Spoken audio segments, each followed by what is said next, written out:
Ici Éric Latour et bienvenue à Saint-Jean-sur-Richelieu. La semaine dernière, nous vous avons présenté une première série d'extraits de cette séance du Conseil du lundi 5 octobre 2015.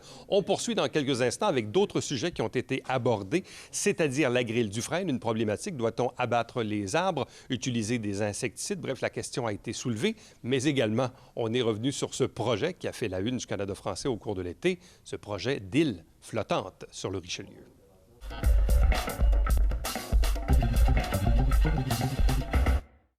Bonjour, Patricia Chalifour, 177 rue Rimbaud, bonsoir. On s'est rencontrés dans le dossier du boisier des artisans l'été passé, je ne sais pas si vous vous rappelez.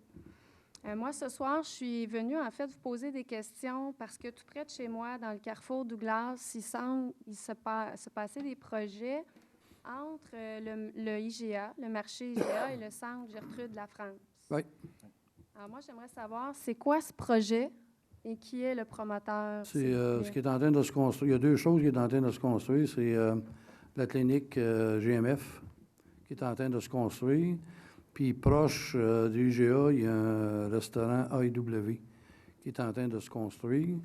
On a eu une présentation ce soir. De toute façon, santé de voiture, il y a beaucoup d'éléments là, qui débloquent dans ce coin-là, finalement. Et ça va probablement devenir un coin pas mal santé, là, parce que... non, mais on parle. C'est facile de prendre la balle au bon, je vous en remercie. Mais à l'heure actuelle, la clinique GMF, je pense, c'est une bonne chose. Il y a un autre bâtiment où il va y avoir médecin, pharmacie, etc. Là, ça s'en vient tout. De toute façon, il y a... Le promoteur, M. Fecteau, c'est qui? Ben, la clinique GMF, c'est le système de santé, madame. Okay. Il n'y a pas de promoteur là. Puis, à l'heure actuelle, premièrement, là, le site SICAM, ça appartient tout à SICAM. Fait qu'il y a une personne qui est propriétaire de tout le site, il signe des ententes puis il loue des bâtiments. SICAM, juste pour ma gouverne, est-ce que c'est le même promoteur qui avait saccagé le boisier Douglas en 2011? Bien, SICAM, c'est... Moi, en 2011, je n'étais pas là. Fait que... Bien, moi, j'y étais. Ouais. Alors, moi, je m'en rappelle. Et dans le fond, ce que je comprends, c'est que vous autorisez SICAM à nouveau à déboiser quand en face, il reste des terrains vacants pour lesquels le commerce aurait pu être autorisé. Il n'y a pas de bois là, madame. Je m'excuse, la semaine passée, j'ai vu beaucoup de bulldozers déboiser. D'ailleurs, est-ce que SICAM a un permis, justement, pour déboiser dans cette section-là? Je n'ai pas vu de bois là, moi. Bien, M. Fecteau, vous êtes sur une rue vraiment pas très loin. Je suis sûre que vous allez voir IGA de temps en temps. Et moi, je peux vous dire qu'il y a eu un déboisement 100% là-bas. Allez faire votre tour. Et moi, j'ai fait des recherches dans votre plan d'aménagement.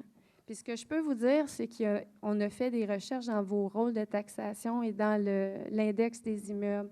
Et il s'apparaît qu'effectivement, le complexe qui est là, le centre qui est là, appartient à SICAM, 3 Italiens que je n'ai pas besoin de vous nommer. Mais je peux aussi vous dire qu'on voit qu'il y a des maisons qui sont là. En fait, il y a une maison à 3 adresses qui est là. Alors, la prochaine question, c'est est-ce que vous avez l'intention d'exproprier des gens? Est-ce que c'est une entente qui est déjà conclue? Parce que là, vous me parlez, là, vous allez juste peut-être me donner, là, quand vous me parlez des maisons d'expropriation, je n'ai pas de document devant moi. Là. Mais c'est public, c'est dans le beau registre de la ville. Vous avez juste à faire la recherche. Demain, vous allez le voir. Il y a des gens qui demeurent dans ce secteur-là. On va prendre l'information. Oui. S'il y a des gens qui avaient des maisons et ont décidé de vendre, vous et moi, on va convenir que c'est le droit légitime. Alors, il n'y a pas personne d'exproprié là. Et, je sais que SICAM a acheté 2 maisons pas loin de Gertrude Lafrance. Ça nous a été communiqué ce soir. Les gens ont le droit de vendre dans un pays démocratique, puis la Ville ne peut pas s'empêcher de ça. Mais il n'y a pas eu d'expropriation. C'est une différence. Est-ce que la Ville a l'intention de faire l'acquisition de ces terrains-là éventuellement? Bien, les maisons ont été vendues à SICAM, pas à nous. Je vous parle de tout ce lot commercial. Est-ce que la Ville a des projets de faire l'acquisition de ces lots-là par la suite qui sont commerciales? De faire l'acquisition des lots? Oui. Bien non, la Ville n'est pas dans le commerce d'acheter des lots commerciaux. C'est ça. Alors, est-ce que c'est possible de prendre en note, s'il vous plaît, ma question? Moi, j'aimerais savoir si oui ou non, il y a des gens qui vont être expropriés de ces endroits-là. Avec plaisir. Et à qui je pose la question pour le suivi? On va vous répondre tout de suite. Stéphane peut vous répondre, là, mais les gens ne seront pas expropriés. Il n'y a aucun projet, excusez-moi, si vous me permettez, M. Landlois, il n'y a aucun projet d'expropriation sur le site commercial appartenant à la compagnie SICAM. Donc, si on voit des transactions récentes qui dateraient de juillet 2015, ça ne veut pas dire qu'il y a l'expropriation, ça? Non. C'est des ventes. Si CAM a acheté justement ces Oui, 3 lots-là, cette maison-là, elle ne restera pas là. Ces gens-là vont devoir quitter. C'est pas de l'expropriation, ça? On s'en reparlera. C'est qui va me faire un suivi là-dessus? Bien, le suivi vous est fait. Vous venez de l'avoir, le suivi. OK. C'est comme ça, la transparence à la Ville. Merci beaucoup. Une autre affirmation vers la suite. Non, mais écoutez, madame, moi, juste pour vous informer, là, ça va me faire plaisir de faire le suivi avec vous. Je veux juste être sûr que les citoyens, tu sais, dans l'ensemble, je ne veux pas qu'on soit porté à confusion dans ce dossier-là. C'est pas de l'expropriation, mais ça va me faire plaisir de vous répondre avec les informations que M. Baudin va me fournir. J'en ai plusieurs déjà là pour pouvoir vous répondre de façon avec plaisir.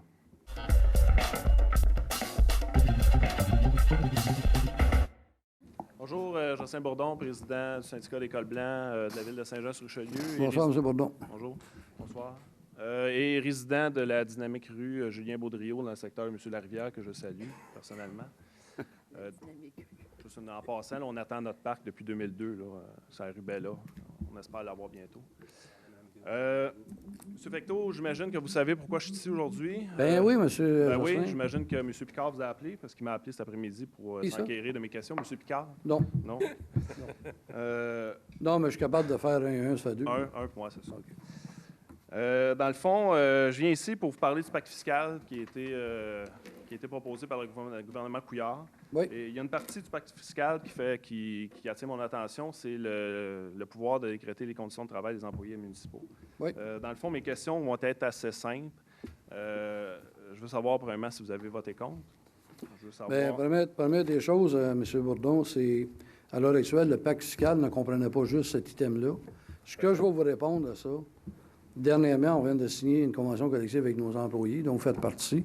Moi, je considère que ça s'est bien déroulé. À l'heure actuelle, j'espère qu'en 2017, lorsqu'on va apprendre à se connaître d'ici à là, je ne vois aucune problématique à ce qu'on puisse faire le même travail. Puis personnellement, ma position, je n'ai pas besoin d'un outil qui va être intégré là-dedans pour être capable de négocier, de gré à gré avec nos employés de manière civilisée et intelligente. C'est la position du maire. Vous votez pour ou contre? De quoi ça? Le pacte fiscal? Bien, c'est comme je vous dis, le pacte fiscal, là, il ne comprenait pas juste l'item qui est là. Oui, ma réponse franche, oui, j'ai voté pour, OK? Mais ce que je vous dis, dans le pacte fiscal, là, j'ai les items ici, il y a comme 20 items dans le pacte fiscal. C'est certain que je ne peux pas voter pour des revenus pour le Fonds de développement du territoire. Je ne peux pas voter contre 50 pour la voirie. Je ne peux pas compter pour la question de la TVQ. Fait que je pense qu'on s'est déjà parlé, là. Oui. Moi, je vous dis que l'item que le gouvernement veut intégrer là-dedans, avec des balises, etc., moi, je vous dis, comme maire de Saint-Jean-sur-Richelieu, devant mon conseil, je n'ai pas besoin de cet item-là pour être capable de négocier avec nos employés dans le respect des normes de négociation, puis donner la chance aux partis. On vient de finir. Moi, je pense que ça n'a pas été si pénible que ça. Ah, ça a pris 3 ans et demi, quand même. Pardon? Ça a pris 3 ans et demi, mais vous n'étiez pas. Non, mais moi, j'étais pas là pendant 3 ans et demi. C'est ce que je vous dis, que la prochaine négociation, regardez, si on est de bonne foi, là, on va être capable de faire ça en dedans de 3 ans et demi. On a toujours été de bonne foi, mais la loi va le prévoir, ça, la négociation de bonne foi. Ouais. Mais jusqu'où va aller la bonne foi? Parce que c'est un épée de Damoclès qui va avoir au-dessus du comité de négociation tout le temps, avec le pouvoir de décréter les conditions de travail. Je dis, le dernier conflit de travail qu'il y a eu à Saint-Jean, c'était en 87, ça fait 28 ans. Oui. Je pense qu'il n'y en a pas un qui siégeait ici, peut-être M. Larivière. Mais non. À part qui? C'est le doyen, c'est mon conseiller, mais c'est correct. Mais, je veux dire, ça fait 28 ans qu'il n'y a pas eu de conflit de travail à Saint-Jean. 98 des conventions collectives au Québec sont signées. Pourquoi demander... Puis je suis conscient que c'est pas juste vous, là. Non, en fait... Il y a d'autres maires, puis on les connaît, ces ouais, autres maires-là. C'est ça. OK? Mais merci de ne pas nous mettre tous dans le même non, bain. bien, j'essaie. Okay, Mais tu sais, il y a eu des maires qui ont fait des sorties médiatiques. Là, vous en faites une publique ce soir, je suis content. Ouais. Mais le maire de Trois-Rivières s'est retiré de l'UMQ parce qu'il n'est pas content de ça. Je veux dire, à un moment donné, comme je disais, l'épée de Damoclès au-dessus du comité de négociation, là, ça va être jusqu'où la mauvaise foi? Parce que, tu sais, on peut... Je viens pas dire que c'est ça qui va arriver, mais ça pourrait arriver. Ben là, on fait des demandes un peu farfelues. Ben là, on est de mauvaise foi, nous. On est de mauvaise foi. vous comprenez un peu où ce qu'on peut... Oui, mais je veux juste vous rassurer, puis regardez, je n'ai pas hésité à me prononcer, là. Moi, je pense qu'on a eu... ça s'est déroulé, moi, c'est ma première ronde de négociation, là, comme élu. On est entouré de gens qui sont compétents. Puis à l'heure actuelle, moi, je pense qu'il y a un respect qui doit exister entre vous, nos employés, puis le conseil municipal. Puis moi, cet item-là, puis j'aimerais ça aussi que, je vous le dis, que vous en preniez acte, là. À l'intérieur du pacte fiscal, je pense que vous comprenez ma position, il n'y avait pas juste un item. Puis à un moment donné, là-dedans, clairement, puis je peux vous dire qu'on a débattu pendant 4h30 à l'UMQ parce qu'on est dans les deux. C'est là que j'étais la semaine passée. Puis à l'FQM, évidemment, il y a plus de municipalités, fait que j'ai été des deux tables à l'intérieur de ça. La débattu, il y a eu des points qui ont été amenés. Mais je peux vous dire, puis c'est pas rien de caché, là, l'item de ça, dans les deux cas, OK, il y a plusieurs maires qu'on s'est prononcés à dire qu'on jasait avec des tables rondes, qu'on n'avait pas besoin de ça, puis justement, il y en a qui savaient qu'on venait de finir nos négociations. Moi, je pense pas d'avoir besoin d'un item comme ça. Par l'heure actuelle, là, première des choses, vous savez, ça a été parlé, ça a monté vite, puis je comprends, je sais que j'ai eu M. Ranger qui était là. Le soir même, à Lévis, il y avait une réunion d'un syndicat, je ne me souviens pas lequel, là, qui sont venus nous faire la démonstration. Puis ça, là, moi, je suis à l'aise avec ça, là. OK? Il reste qu'on a une population, je vous l'ai expliqué. Puis je pense que les conditions de travail qu'on a décrétées dernièrement, là, moi, je pense que ça respecte de part et d'autre. Puis moi, je veux que ça continue dans ce sens-là. Ouais. Vous avez la position claire et nette là-dessus, mais comme je vous dis, le pacte fiscal ne comprenait pas juste cet item-là. Je comprends que ça vous interpelle, mais à date, comme vous dites, le dernier conflit remonte à 87. Pourquoi le conseil municipal aurait des difficultés? Je comprends, mais vous allez avoir quand même ce pouvoir-là. Et ça va être facile à utiliser. Oui, mais le gouvernement du Québec, vous savez, on est une bébite du provincial, là. Quand ils décident de mettre des lois, on fait avec. Il y en a bien d'autres contraintes qu'on n'aimerait pas avoir. Mais acceptez que c'est pas parce que tu as un item qu'à un moment donné, tu es obligé de partir avec, puis de t'en servir, puis ou quoi que ce soit. Puis je comprends votre concerne, là, je le vois bien, puis on en a discuté. Mais moi, je vous dis clairement ce soir ici, là, à l'intérieur du conseil, même M. Berthelot m'en a fait part un peu tantôt en plénier. C'est que moi, je vois pas pourquoi qu'on aurait à se servir de ça. On va aller, moi, je suis plus du genre qu'on puisse négocier avec nos gens, qu'on met exactement la carte sur la table, la capacité de payer nos citoyens, puis qu'on puisse s'entendre. Mon souhait, je vous l'ai dit quand on a signé, là, que la prochaine, que ça ne prenne pas 3 ans et demi, là, pour le mirabout de s'entendre. J'ai trouvé ça long, parce que ça fait 2 ans que je suis là, mais 3 ans et demi, je trouve ça long.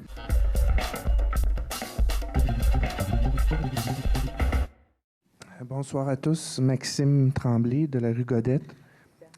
J'aurais 3 volets. Le premier, c'est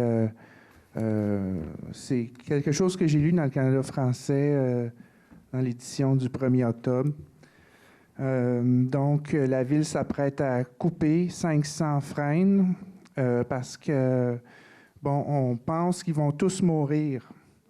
Ma question, est-ce que ces arbres-là, qui ont moins de 6 pouces de diamètre, des arbres les plus jeunes, qui ont été plantés par la Ville à même nos taxes, vous allez les abattre dans le but de les remplacer, et ça va coûter encore plus cher? Bien là, je peux me poser la question, il faudrait que je vérifie. Je n'ai pas les documents en main. On va vérifier. Mais êtes-vous sûr que ces arbres-là vont mourir? On ne sait pas comment la maladie va évoluer. C'est pour ça, moi, je suis vraiment impressionné qu'on coupe de façon, entre guillemets, préventive 500 arbres qui sont quand même peut-être en santé, là. Donc, il faudrait y penser 2 fois. Maxime, est-ce que tu es au courant aussi de ce qui s'est passé actuellement? Là, si tu regardes, qu'on compare aussi Montréal, Ontario actuellement, tu es juste allé voir ce qui s'est passé. Oui, mais on est à Saint-Jean, on n'est pas à Montréal ou en Ontario. Oui, mais tout à fait, Maxime. La dynamique est différente. Il y a une partie de la dynamique qui n'est pas différente au niveau du voyagement de la grille du frêne. Fait que c'est sûr que je ne veux pas... mais si les arbres sont sains, pourquoi on les a payés à même nos taxes, puis on va en replanter d'autres, j'imagine? Je pense, Maxime, c'est quoi? C'est une excellente question. On a des réponses, mais ce qu'on va faire, c'est qu'on va s'assurer d'avoir les bonnes réponses puis pouvoir répondre à ta question. Merci. Avec plus précisément. Mais actuellement, juste pour te dire, c'est que ça avait déjà été dit il y a quelques mois, On a fait l'évaluation de tous ces secteurs-là pour voir si la grille du frein était présente. Donc, à partir de là, ça va y aller par zone. Mais j'aimerais mieux pouvoir te répondre de façon beaucoup plus précise, puis d'avoir donné les actions qui vont être prises face à la situation. Mais il ne faut pas alarmer non plus. Ce ne sera pas tout, sauf que ça dépend dépendamment des secteurs. OK. Ma deuxième question, c'est... moi, je m'inquiète beaucoup aussi d'un autre déboisement préventif de la part d'un industriel. Est-ce que les industriels sont soumis à la politique de l'arbre? Dans quel secteur vous parlez? Bien, dans le parc industriel. La politique de l'arbre est pour tout le monde. Hein? Il n'y a pas de... Sur la rue Saint-Louis? C'est où, ça?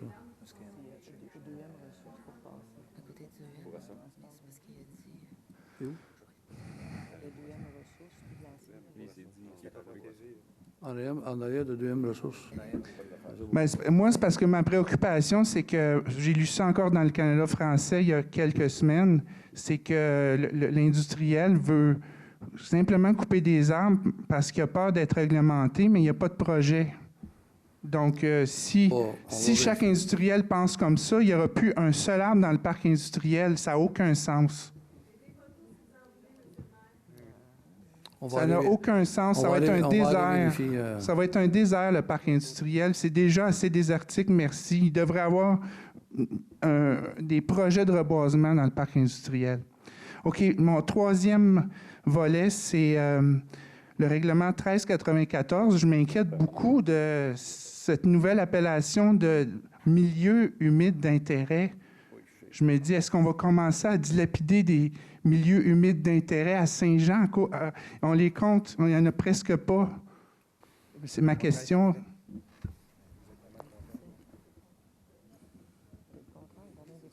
C'est le point de l'élément, vous l'avez expliqué, on refait. C'est seulement des légers ajustements qui vont être apportés au milieu humide d'intérêt suite à l'adoption. Mais savez-vous, moi, je sais exactement où est-ce qu'il y a eu des retraits. J'ai regardé le document, là. C'est une des plus belles forêts à Saint-Jean. Une forêt marécageuse en zone inondable. Vous voulez développer là-dedans. Ça n'a aucun sens. C'est mon opinion. Merci.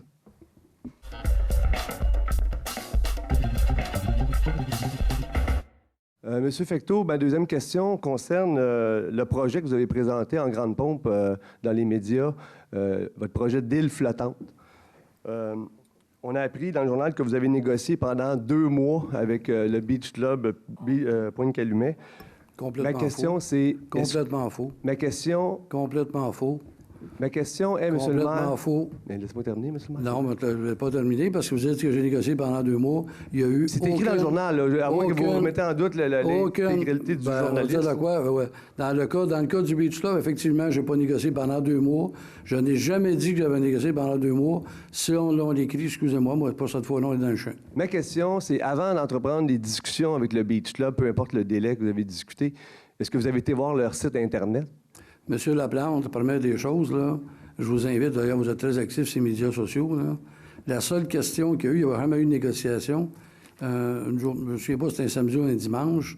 On a parlé d'Annemie Adrière. J'ai juste posé une question sur Facebook à laquelle quantité industrielle de citoyens ont répondu que, par exemple, on parlait d'Annemie Adrière avec pas une île flottante, là. M. Fontaine, on parlait de quoi? On parlait d'une terrasse avec une piscine intégrée, style comme celle du Beach Club.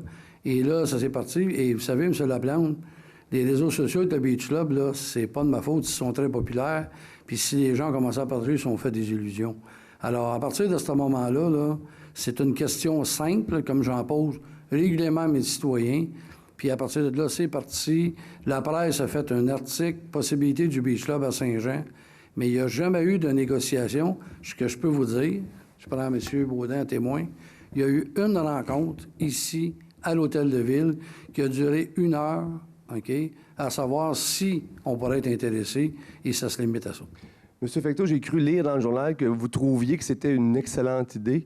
Ma question, c'est de savoir est-ce que vous aviez été voir le site de l'organisation avant de rencontrer l'organisation. Vous, est-ce que vous aviez l'idée d'aller fréquenter ce club-là? Premièrement, c'est pas un club. OK. Deuxième des choses... Est-ce que c'est ça l'image que vous voulez projeter là, de la ville pour le 350e anniversaire? Vous êtes en train de porter des accusations, M. Laplante, ben non, mais excusez-moi.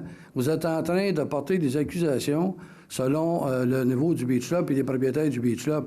Moi, M. Laplante, ça me fait très plaisir. Hein? C'est tout enregistré, puis on peut le reporter. Hein? Ça me fait plaisir de parler à Olivier puis de lui transmettre exactement ce que vous êtes en train d'affirmer sans aucun fondement, M. Laplante.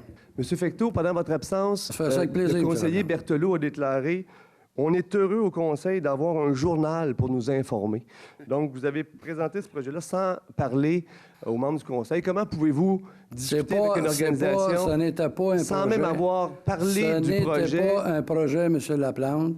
Ce n'était pas un projet. Je vous dis que c'est suite à des questionnaires que j'ai posés sur Facebook. Les citoyens se sont emballés, puis c'est pas de ma faute si le Beach Club est populaire. En passant, quand même un exemple, parce que les allusions que vous faites, là, les jeunes qui ont acheté ça, qui ont 30 ans, qui sont des gens de Saint-Constant... Je ne juge pas leur activité, mais c'est ça que vous étiez en train de faire tantôt. Vous me demandiez si j'avais été voir ça et si je voulais emmener ce genre de commerce-là. C'est ça ma question. Non, mais c'est ça que vous venez de dire, là. OK, souvenez-vous, je ne parle pas. Seulement, on assiste encore une fois à un bel exemple de la mise en application de votre slogan « Agir ensemble ». Merci, M. le maire.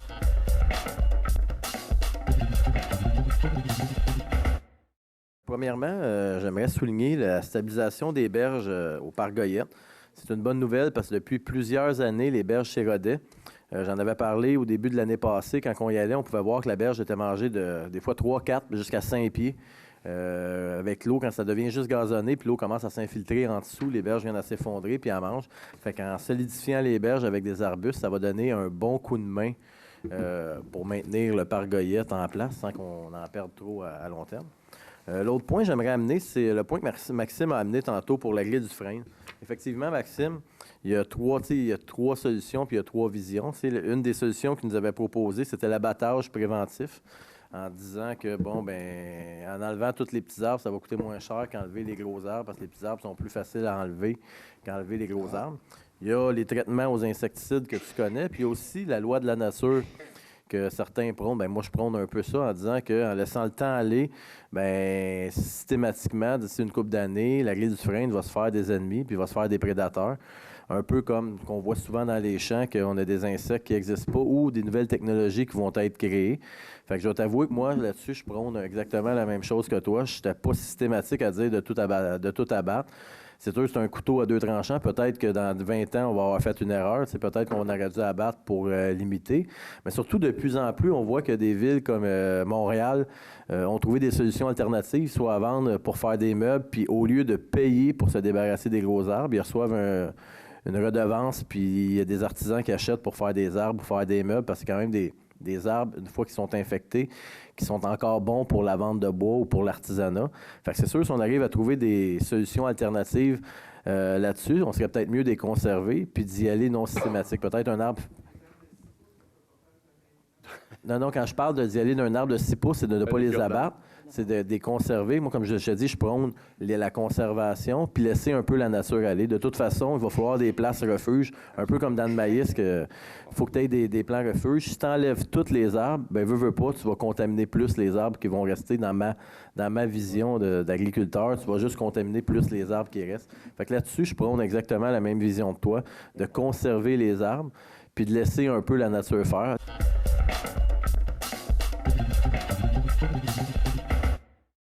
M. Laplante, vous apportez des propos qui sont intéressants.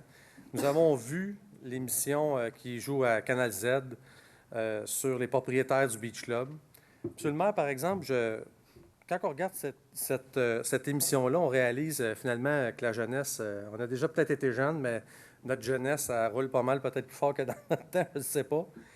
Je pourrais vous donner, ils ont des statistiques, je pourrais vous donner le nombre de monde de 18-25 de Saint-Jean qui y participent. C'est là que je m'en vais. C'est exactement là que je m'en vais, M. le maire. Dans les statistiques. C'est incroyable ce qu'ils ont fait. Ils ont acheté ça, je pense, 1 million, puis dans la première année, ils l'ont payé au complet. Donc, c'est un projet qui est intéressant. Moi, ce que je vois, par exemple, à Saint-Jean-sur-Richelieu, les jeunes peut-être de 18 à 25. C'est élevé ce qui se passe là quand même. Je ne pense pas que c'est ce genre de projet-là qu'on pourrait avoir dans notre rivière. Parce qu'il faut se dire une chose, hein? Tout le monde à qui on parle, moi, ça fait 10 ans que je suis conseiller, ça fait 10 ans que je me fais dire, qu'est-ce que vous attendez pour mettre la rivière en valeur? Qu'est-ce que vous faites? Vous avez une super belle rivière à Saint-Jean, vous ne faites strictement rien. Alors, c'est peut-être fou un peu l'idée d'île flottante, mais il y a juste les fous qui ne rêvent pas. Peut-être que ce n'est pas le projet à la sauce Primo, peut-être que ça pourrait être ces promoteurs-là, mais dans une autre version. Peut-être qu'on pourrait attirer des 25-40. Peut-être qu'on pourrait arrêter les spectacles à 7 heures le soir et demander au commerce dans le Vieux-Saint-Jean s'ils ont apprécié notre spectacle de Jerry Boulet. Demandez-leur si leur commerce n'était pas rempli après le spectacle, tout s'est bien déroulé, et c'est une façon d'amener des gens à Saint-Jean-sur-Richelieu, des jeunes qui vont peut-être acheter des maisons, qui vont parler de notre ville. Moi, je trouve l'idée n'est pas saugrenue, il faudrait peut-être juste la polir.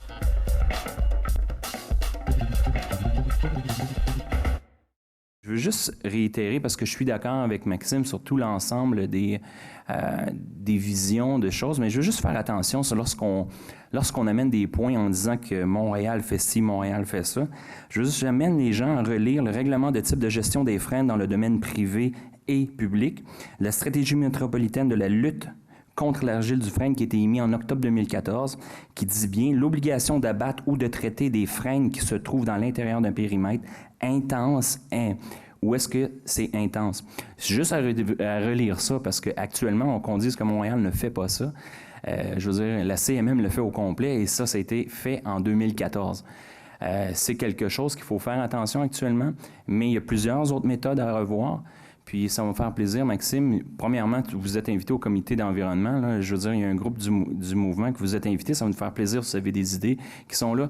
C'est quelque chose qu'il faut faire attention actuellement. On va être frappé par ça, et pas on l'est actuellement. Et lors de nos études, des 2 dernières études, l'augmentation de la grille du frein a augmenté de façon très considérable et de plus en plus de zones infectées. Donc, il ne faut pas se cacher, c'est là.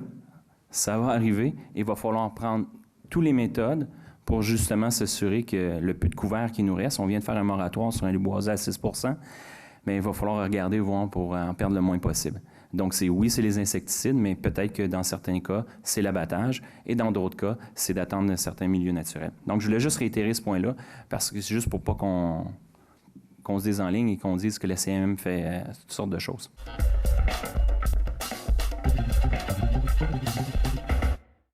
On invite la population.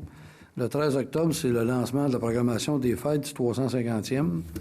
Au moment où l'on se parle, il est possible de faire des réservations auprès de l'organisation du 350. On a eu une présentation ce soir. En fait, une mise à jour ce soir, il y avait plus de... Je pense que c'est 700 invités. 700. Combien? 700? Il y a déjà 700 personnes qui avaient déjà réservé au niveau des places. Merci de votre intervention, mon président du comité de l'environnement. Apprécier des fois quand on est capable de juste ramener des corridors puis dans le bon chemin. Pour vous, Monsieur Savard, il y a M. Blais qui a parlé tantôt au coin de Savard et Grand-Bernier, sans faire de jeu de mots. Si on est rendu avec un arrêt d'autobus, en quelque part, il va falloir vraiment qu'à un moment donné, qu'on priorise la sécurité de nos gens. Puis pour les gens qui sont dans l'assistance, le boulevard Saint-Luc, bien, c'est pas juste une parole en l'air. On l'a vu. Par l'intérieur de ça, bien, malheureusement, je trouve que ça va vite. Je regarde, moi, sur des chemins, quand tu arrives au boulevard Saint-Luc, il y a une courbe. Les gens s'en viennent, tu les vois à la dernière minute. Il y a la Saint-Vincent-de-Paul qui est là. Il y a souvent, quand il y a 2 voitures de stationner, une de chaque côté, c'est étroit. On arrive à l'intersection de Saint-Luc. Un côté, il y a un SO. L'autre côté, il y a le Petro-Canada. Les gens coupent le chemin, rentrent au McDonald's. Personne ne regarde, toute vidéo. C'est un petit peu bordélique à travers ça. Puis les camions, on va s'adresser. Il y a le transport, Abdelaziz, le besoin des Bleus là, qui surveillait ça. Donc, on va faire la demande parce qu'effectivement, que les poids lourds, nonobstant à part de livraison locale, c'est peut-être quelque chose qu'il faudrait les en aviser. Là. Quand on parle de avoir été sur des camions, tu vas aller quand tu as une livraison locale, genre aller livrer au IGA, des choses comme ça, mais les commerces qui sont sur le boulevard Saint-Luc, ceux qui sont là actuellement pour un 53 pieds, il n'y a pas grand monde qui ont besoin de de ce format-là pour des livraisons.